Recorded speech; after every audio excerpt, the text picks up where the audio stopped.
welcome. I'm Antonina Antosha with UATV and you're watching Head to Head. On October 6, Oleg Sentsov announced his intention to stop his hunger strike. He called it a forced measure because of the threat of force feeding. Ukrainian film director was on a hunger strike for 146 days. Now, the European Union is calling for proper medical treatment for Oleg Sentsov.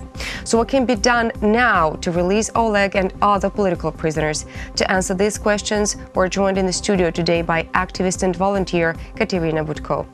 Hello, and thank you for joining us. Oh. So as I have already mentioned, Oleg Sentsov, and this is according to his lawyer, Oleg Sentsov has stopped his hunger strike, and now he is ahead of a long and harsh process of recovery. Is he going to make it? I hope he will make it, because it's a very difficult process, and sometimes it's even more dangerous than hunger strike. Some people died even when they start this process to stop hunger strike. And Oleg was talking to his lawyer and said that one of the person in this prison was dead after he stopped hunger strike. So it's like 50-50 if he will survive after that. What kind of information do we have about the state of health of Oleg Sentsov so we could actually evaluate, is the process irreversible? All we know is that he's in critical condition, but how bad is it? Do we possess any knowledge on that? The lawyer said that Oleg not usually to tell everything about his health, but he said that he has a critical condition, but his heart, blood, and all the organism in general. So Oleg never talking about his health the truth as he is. Oleg Sentsov started a hunger strike demanding the release of not only himself, but all of the rest political prisoners coming from Ukraine and held by the Kremlin. And that went, we wouldn't say unnoticed, but that didn't have the weighting, the effect he was aiming for. Now that he has ended his hunger strike, how high are the chances that Oleg is going to be set free and all of the rest of Ukrainians that are currently being held by Russia, illegally held by Russia? It depends on us, because yes, Oleg stops his hunger strike, but usually we can do the same things that we already done before. We can write to the international politics and ask them to help. We can ask for some measures to our politics to do to free the hostages now in Kremlin. You know that today also Baluch stops his hunger strike, and of course nowadays there's only one of the Kremlin hostages, Ukrainian hostages, on hunger strike. The other are stopped doing it, but we cannot stop it. The volunteer community, yes. You mean, right?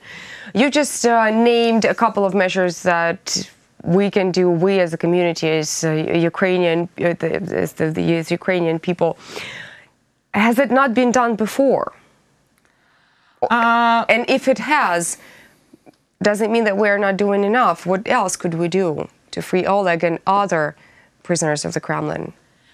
You know, I think maybe it was difficult to do when they was on hunger strike, because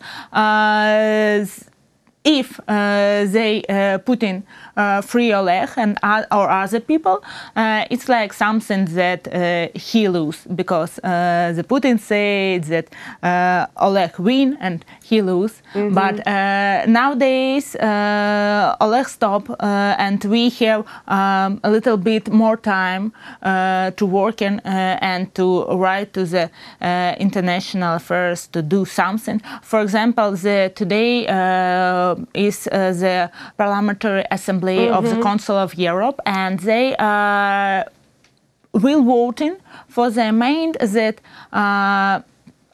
will stop the sanction against Russia, and we start like volunteering, and activist society start their online campaign to the passe politics, to not voting for this resolution. So it's what we do, and we hope that today they wouldn't voting for it, and it will the sanction against the Russian is still working. Let's try to take over and imagine all the possible endings of the situation. What if Oleg doesn't make it? What if he dies? What would it mean for Ukraine and the international community and Russia? Of course, it will be terrible to everyone if he dies, but it will be the first time that the world cannot ignore it anymore, because it will be the first time that such a prisoner, political prisons, die nowadays in Russia prisons. So I think after it's happened, I don't want to think what will be, because I hope the Oleg will be survive. But if it will happen, I think the world and international and Ukraine should do something more aggressive that they're doing now. As hard as it is being a political prisoner of the Kremlin in itself, it's even harder for Oleg being in such a situation after being on a hunger strike for almost 150 days. What can we as a community, as the citizens of Ukraine, do to make Oleg sure and to make him acknowledge that Ukraine is waiting for him back? You know, the Oleg lawyer said that Oleg now is not believing that he will be free soon. So I think we can help him if the people will write a letter to him and said that he is not a lose, he is win, and he will survive and live longer, and we do something to put him back. But now nowadays I think he thinks that he was loose, and he was doing for 45 days. He is fighting, but nothing happened, and he is only lose weight, lose his health, but are not win. So I think his emotional condition now is not very good, and if everyone will write at least little letter to him to support him, it will be helps. Well, hopefully the audience heard us, and hopefully Oleg Sentsov will be freed very soon and will come back to Ukraine safe and sound. Thank you so much for coming. Thank you. That was Kateryna Butko. She's an activist and a volunteer. Thank you so much for watching Head to Head. Stay tuned with UATV for more.